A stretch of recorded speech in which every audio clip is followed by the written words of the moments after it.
ముస్లిం minority అంటే ఎట్లా అండి? బాలరాజు గారు. జ్యోత్స్న గారు, ముందుగా మీకు అదేవిధంగా హెచ్ఎంటీవీ ప్రేక్షకులకి, ప్యానెల్ పెద్దలు రవికుమార్ గారికి, అదేవిధంగా ఇందిరా శోభన్ గారికి నమస్కారం. మేడం, ప్రధానంగా బీఆర్ఎస్ పార్టీ ఈ రోజు మేము నెల రోజులుగా ఏదైతే యూసఫ్ గూడలో కావచ్చు, రాత్రి శ్రవంతి నగర్ లో తిరిగినాము, అంతకంటే ముందు వెంకటగిరి కాలనీలో తిరిగినాము, అనేక కాలనీల్లో మేము ప్రచారం చేస్తున్నప్పుడు బీఆర్ఎస్ పార్టీగా మేము చెప్పేది 2-3 అంశాలు మాత్రమే స్పష్టంగా ప్రజలకు వివరిస్తా ఉన్నాం. గతంలో కేసీఆర్ గారి నాయకత్వంలో అధికారంలో బీఆర్ఎస్ పార్టీ ఉన్నప్పుడు ఎటువంటి సంక్షేమ కార్యక్రమాలు ప్రజలకు అమలైనవి, ఈ రోజు 20 నెలలుగా కాంగ్రెస్ పార్టీ వచ్చిన తర్వాత ఎటువంటి కార్యక్రమాలు అమలవుతున్నాయనే అంశాన్ని స్పష్టంగా బేరేజ్ వేసుకుంటూ ప్రజలకు వివరిస్తా ఉన్నాం. ప్రజల నుంచి మంచి స్పందన వస్తా ఉంది. డెఫినెట్ గా బీఆర్ఎస్ పార్టీ జూబ్లీహిల్స్ ఎలక్షన్ లో గెలవబోతా ఉంది. సునీత గారు ప్రధానంగా గతంలో మాగంటి సునీత గారు వారి యొక్క దివంగత నేత భర్త అయినటువంటి మాగంటి గోపినాథ్ గారు ఆ కాన్స్టిట్యున్సీకి సంబంధించి మల్కన్ చెరువుకు సంబంధించినటువంటి డెవలప్మెంటే కావచ్చు, డబుల్ బెడ్రూమ్ ఇల్లు ఇప్పించడంలో కావచ్చు, అదేవిధంగా షాదీ ముబారక్ విషయంలో కావచ్చు, అదేవిధంగా ముస్లింలకు సంబంధించి రంజాన్ తోఫా విషయంలో కావచ్చు, క్రిస్టియన్ సంబంధించి క్రిస్టియన్ బాలరాజు గారు, ఈ జూబ్లీహిల్స్ నియోజకవర్గానికి సంబంధించి ఎన్ని డబుల్ బెడ్రూమ్ ఇల్లు కావచ్చు? మేడం చెప్పండి.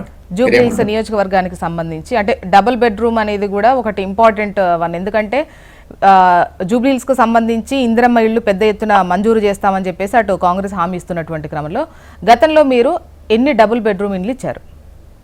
3500 ఇల్లు పైచిలకు ఏదైతే ఈ మన జూబ్లీహిల్స్ సమస్య ఆ పేదవాళ్లకు బీఆర్ఎస్ పార్టీ ఆధ్వర్యంలో ఇవ్వడం జరిగింది.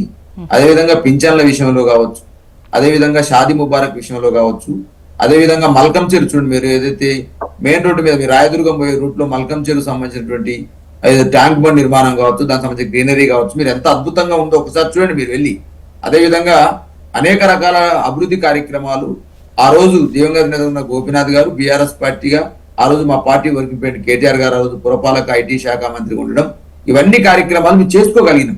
ఈ రోజు మీరు 20 నెలలుగా కాంగ్రెస్ పార్టీ అధికారంలోకి వచ్చిన తర్వాతకి ఎటువంటి కార్యక్రమాలు చేస్తుందనే అంశం స్పష్టంగా నిన్న జూపల్లి కృష్ణారావు గారు మంత్రిగా ఉన్నటువంటి జూపల్లి కృష్ణారావు గారు ఒక వృద్ధురాల దగ్గరికి వెళ్ళినప్పుడు ఆ వృద్ధురాలే ప్రశ్నించింది. ఈ రోజు అన్ని రకాల మీడియాలలో పేపర్లు వచ్చింది, అయ్యా మరి 4000 రూపాయల పింఛన్ అన్నారు, మరి అదే గతంలో కేసీఆర్ గారు ఇచ్చిన 2000 పింఛనే మాకు వస్తా ఉంది, ఎందుకు ఇన్ని రోజులుగా చేయలేకపోతున్నారని వృద్ధురాలే ప్రశ్నిస్తుంది కదా మేడం. మేమేదో బీఆర్ఎస్ పార్టీగా ఈ పథకాలు వీటి గురించి మాట్లాడదాం. ఈ అజారుద్దీన్ కు మంత్రి పదవికి సంబంధించి మీరేంటి అంటే, ఒకవైపు బీజేపీ ఇప్పుడు ఎన్నికల కోసం ఇస్తున్నారు అని ఒకటి ఆల్రెడీ ఈసీ దగ్గర కంప్లైంట్ కూడా ఇచ్చినట్టుంది. అట్ ద సేమ్ టైం ఒక నేరస్తునికి ఎలా నామినేట్ చేస్తారు గవర్నర్ కోటా అని కూడా అటు బీజేపీ ప్రస్తావిస్తోంది. దానికి సంబంధించి అటు కాంగ్రెస్ విమర్శలు కాంగ్రెస్.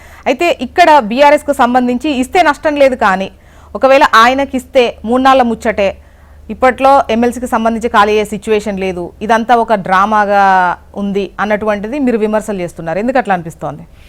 ఇప్పుడు మేడం, ప్రధానంగా బీఆర్ఎస్ పార్టీ మీకు చెప్పేది ఏంటంటే, అజారుద్దీన్ ఒక ఇండియన్ క్రికెటర్, ఇండియా భారతదేశానికి ఒక కెప్టెన్ గా నాయకత్వం వహించినటువంటి మనిషి, ఒక అద్భుతమైనటువంటి ఆటగాడు. దాంట్లో ఎటువంటి శేషభిషాలు లేవు. అజారుద్దీన్ అందరినీ గౌరవిస్తూ అందరూ అన్ని పార్టీల వాళ్ళు దేశంలో ప్రజలందరూ గౌరవిస్తారు. ఎందుకంటే ఆయన ఒక మంచి క్రికెటర్ గా, మంచి కెప్టెన్ గా అనేక రకాల సేవలు అందించి దాంట్లో ఎటువంటిది లేదు. కానీ ఇలా అజారుద్దీన్ గారు కాంగ్రెస్ పార్టీలో జాయిన్ అయిన తర్వాతకి వారు గతంలో జూబ్లీహిల్స్ ఎలక్షన్ నుంచి పోటీ చేశారు. ఒక 16,000 ఓట్లతోటి మా మీద ఓడిపోయారు. మళ్ళీ వారికి ఎందుకు ఎలక్షన్ లో టికెట్ కేటాయించలేని అంశాన్ని స్పష్టంగా బీఆర్ఎస్ పార్టీ అడుగుతా ఉంది. ఒకవేళ కేటాయించిన తర్వాతకి కేటాయించకపోగా ఏం చేసినారు, వాళ్ళు ఎమ్మెల్సీగా నామినేట్ చేసినారు. ఆ గవర్నర్ కోటాలో నామినేట్ చేసిన ఎమ్మెల్సీ మీద అనేక రకాల విమర్శలు ఉన్నాయి. గతంలో కుర్రా సత్యనారాయణ గారు, దాసో శ్రవణ్ కుమార్ గారు ఇదే 2 స్థానాలకి ఎమ్మెల్సీగా నామినేట్ చేయబడితే వాళ్ళు కోర్టులోకి వెళ్ళబడితే దాని ప్రక్రియను ఆపమని చెప్పింది. మళ్ళీ అడావుడిగా వీళ్ళు క్యాబినెట్ ఆమోదం తెలిపి మళ్ళా ఏం చేశారు, దాసో శ్రవణ్ గారిని ఆ ప్లేస్ లో కోదండ రామ్ గారిని, అదేవిధంగా ఎమ్మెల్సీ ఒక ముస్లిం మైనార్టీ సంబంధించిన వ్యక్తికి వాళ్ళు ప్రమోట్ చేసినారు. మళ్ళీ తదనంతరం మళ్ళీ దాన్ని క్యాబినెట్ మళ్ళీ కోర్టు ఏదో చెప్తే మళ్ళీ దాని క్యాబినెట్ మళ్ళీ ఆమోదం చేసి కోదండ రామ్ గారితో పాటుగా అజారుద్దీన్ గారు నామినేట్ చేసినారు. అంటే ఈ నామినేట్ చేసిన ఎమ్మెల్సీ పట్లనే చాలా అపోహలు ఉన్నవి, కోర్టులలో చాలా సందిగ్ధాలు ఉన్నవి. ఎట్లా మీరు అజారుద్దీన్ మీరు ఎమ్మెల్సీగా ఇవ్వగలుగుతారనే అంశం స్పష్టంగా అడుగుతా ఉన్నాం బీఆర్ఎస్ పార్టీగా. రెండోది, ఇప్పుడు ఒకవేళ గవర్నర్ కోటా ఒకవేళ వివాదం ఉన్నట్టయితే ఇప్పుడు మీరు కాబోయే ఖాళీ సీట్లు కూడా లేవు. ఎట్లా ఇవ్వగలుగుతారు మీరు? 2026లో ఇవి ఎమ్మెల్సీలు ఖాళీ అవుతుంది. మరి అవి 2026 ఉంటే ఇప్పుడు 6 నెలల తర్వాత మీరు మంత్రులుగా తీసుకుంటే 6 నెలల్లో ఎమ్మెల్సీ చేయాలి. ఏ విధంగా చేయగలుగుతారు అనే అంశం స్పష్టంగా ఉంది. అంటే ఎమ్మెల్సీ చేసే పరిస్థితి లేదు కాబట్టి ఇది 3 నెలల ముచ్చటగానే ఉంటది. ఓన్లీ అజారుద్దీన్ గారిని ముస్లిం మైనారిటీ ఓట్ల కోసము లేకపోతే ఈ కూరలో కరాపాకు లెక్క ఉపయోగించింది కాంగ్రెస్ పార్టీ అనే అంశాన్ని స్పష్టంగా బీఆర్ఎస్ పార్టీ కూడా వాదిస్తా ఉంది. ఇప్పుడు భవిష్యత్తులో ఖాళీ అయ్యే సీట్లు లేవు, ఫస్ట్ పాయింట్. 2, గతంలో పోటీ చేసిన అభ్యర్థిని ఎందుకు నిరాకరించిన అంశము. మరి ఈ విధంగా ఈ ఖాళీ లేవు, ఎమ్మెల్సీ సీట్లు ఖాళీ లేవు, అభ్యర్థి ఇచ్చే అంశంలో మీరు నిరాకరించారు. ఎట్లా మీరు మంత్రి పదవి ఇస్తే, ఇప్పుడు మంత్రి పదవి గతంలో ఇచ్చారు అనుకోండి, ఎవరు తప్పటరు మేడం. ఎలక్షన్లు రేపు 11వ తారీఖు ఉన్నవి, ఇలా 31వ తారీఖు రోజు 10 రోజుల ముందు మీరు ఎమ్మెల్సీగా ఇచ్చి మేమేదో ముస్లింకి ఏదో చేసినాం, అజారుద్దీన్కి ఏదో చేసినాం, భవిష్యత్తులో మేము చేయబోతున్నాం అనేటువంటి అంశం ఏదైతే మీరు చెప్తా ఉన్నారో వీటి పట్ల బీఆర్ఎస్ పార్టీ విమర్శ చేస్తా ఉంది. అంటే ఈ ఓటు రాజకీయాలే కదా, ఒక మైనార్టీ ఓట్లను గుంపు కొత్తగా వేసుకోవడం కోసమే కదా, అజారుద్దీన్ మీద ప్రేమ కాదు కదా అనే అంశాన్ని స్పష్టంగా బీఆర్ఎస్ పార్టీ చెప్తా ఉంది. కాబట్టి ఇలా ముస్లిం సమాజం ఆలోచన చేయాలి. 22 నెలలుగా మైనార్టీల కోసం వీళ్ళు ఏం చేశారు, అదేవిధంగా జూబ్లీహిల్స్ ప్రజల కోసం ఎన్ని ఇందిరమ్మ ఇళ్లు కట్టినారు, అదేవిధంగా జూబ్లీహిల్స్ సంబంధించిన పేద ప్రజల కోసం వీళ్ళు ఏం చేసినారు. ఇలా 22 నెలలుగా బతుకమ్మ పండుగ 2 సార్లు వచ్చింది, ఏం చేశారు మేడం? బతుకమ్మ చీరలు ఇవ్వగలిగిరా? అదేవిధంగా ముస్లిం రంజాన్ తోఫా ఇవ్వగలిగిరా? క్రిస్టియన్ మైనారిటీ సంబంధించి ఏమన్నా క్రిస్మస్ కి ఏమన్నా వీళ్ళకు కానుకలు ఇవ్వగలిగిరా? ఇవన్నీ ఏం చేయలేరు కదా. ఇందిరమ్మ ఇల్లు ఇవ్వకపోతే, మెచ్చకపోతే, కొత్తగా ఇల్లు కట్టకపోతే, ఏదైనా డెవలప్ చేయకపోతే,